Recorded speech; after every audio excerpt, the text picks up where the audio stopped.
Éco-décode pour le respect de l'environnement avec le gaz naturel carburant.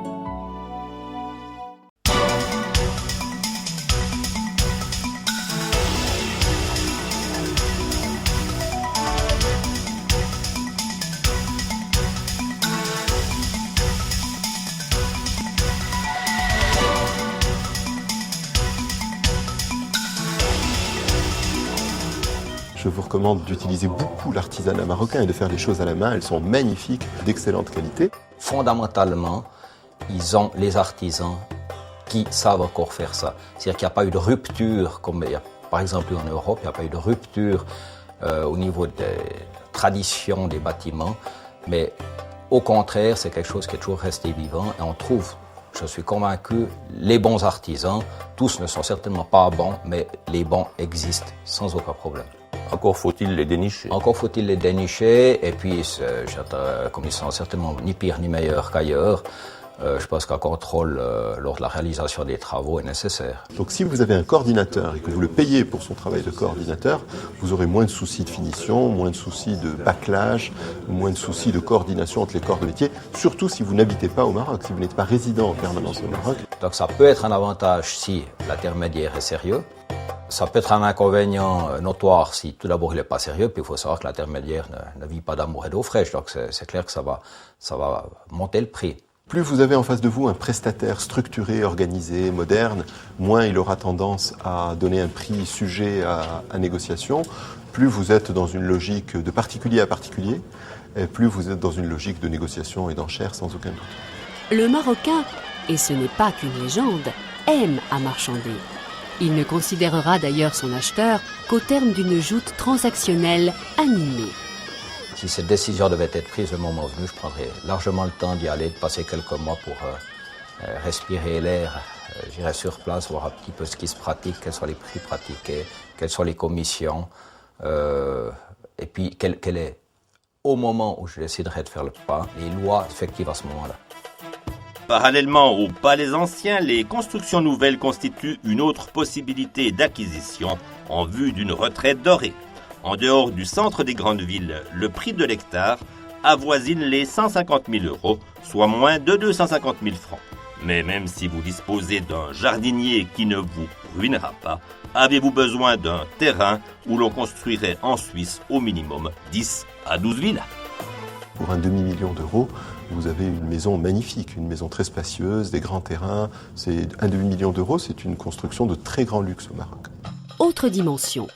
Comme l'Espagne, qui s'est fait une spécialité d'accueillir en masse le troisième âge nordique et britannique, équipement hospitalier compris, le Maroc présente aussi des avantages dans ce secteur. La main-d'œuvre là-bas est bon marché, donc en tant que retraité, je pense qu'il est facile d'avoir une infrastructure, une infirmière, une cuisinière, que sais-je, un jardinier,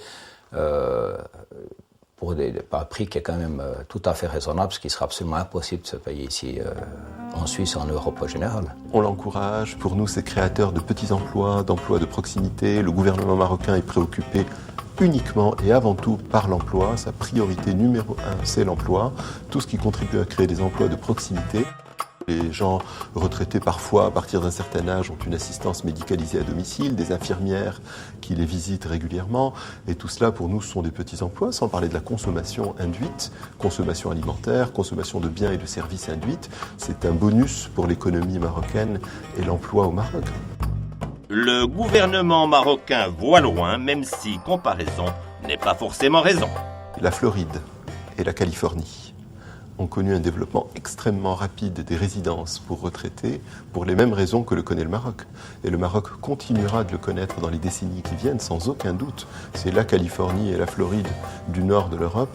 Il est tout à fait naturel qu'on vienne passer au moins 6 mois au soleil, qu'on reçoive la visite de ses enfants, de ses petits-enfants. On s'est aperçu aujourd'hui que beaucoup de gens ont découvert à 2-3 heures de l'Europe un cadre extraordinaire où les gens peuvent avoir un niveau de vie qu'ils ne pourraient pas faire en Europe.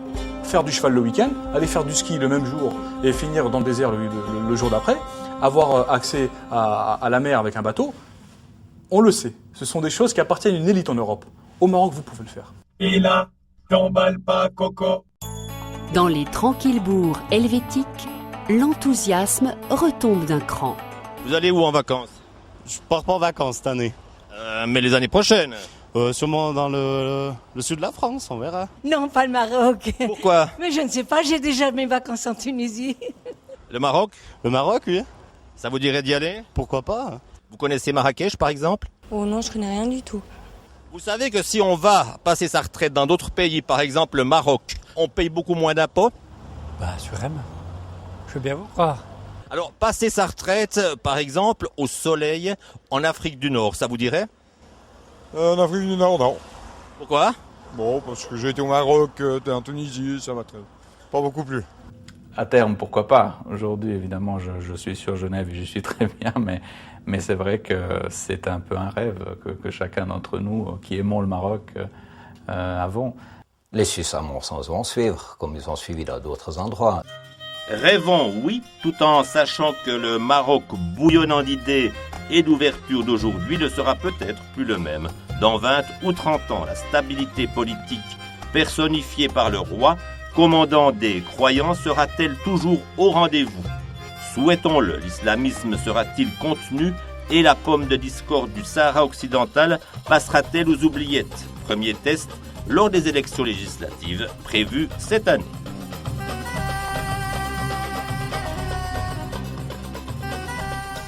Moi, la stabilité, je m'en tape.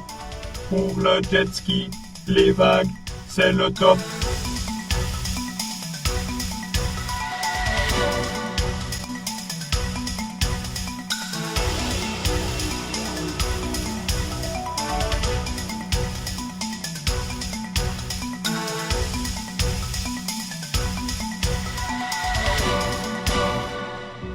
C'était Éco-Décode avec le gaz naturel carburant pour le respect de l'environnement.